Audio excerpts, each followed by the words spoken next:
निद्रा देवी तो कृपा करेंगी, पर आप लोग कहाँ सुधरने वाले।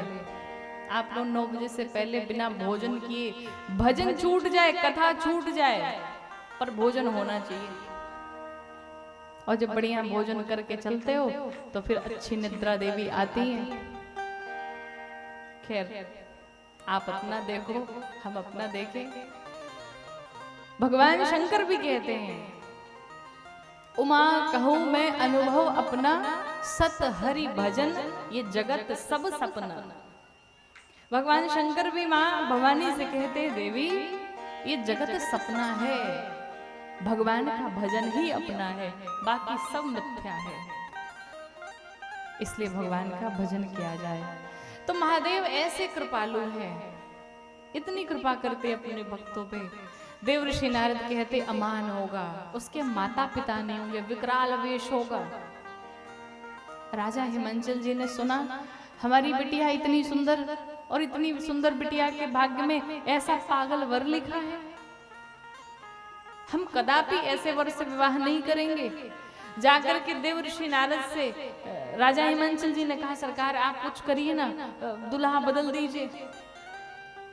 देव ऋषि नारद क्रोध में आ गए, अरे बदलने की बात की कि कह मुनि सहिमवंत सुनो, जो विधि लिखा लीला, देव दनुज नर नाग मुनि को न में कनिहा। आप बदलने की बात कर रहे हैं?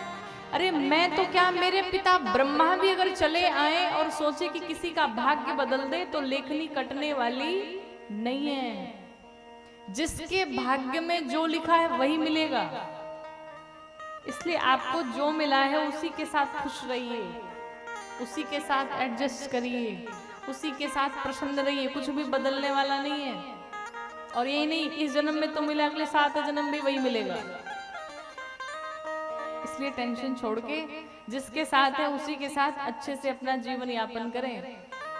ये बात स्वयं नारद जी कह रहे हैं, कोई किसी का विवाह नहीं कराता है। जैसे जीव जन्म लेता है, उसकी मृत्यु, उसका विवाह कब कहां कैसे होगा सब निश्चित हो जाता है।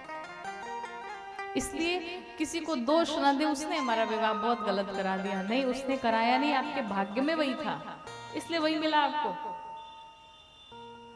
देव ऋषि नारद समझाते हैं, महाराज मैं बदल नहीं सकता, मेरे पिता ब्रह्मा भी नहीं बदल सकते। हाँ एक उपाय हो सकता है, ये जितने हमने दोष बताए ना, ये सब कुछ महादेव में है। और अगर आपकी कन्या का विवाह भगवान शंकर से हो जाए तो हर प्रकार से मंगल होगा। पर होगा कैसे? ऐसे नहीं होगा। फिर क्या करना पड़ेगा? कहा महाराज विवाह के लिए आपकी बिटिया को तप करना पड़ेगा, तपस्या करनी पड़ेगी। और उस छोटी सी आयु में माँ पार्वती तपस्या करने चल पड़ी।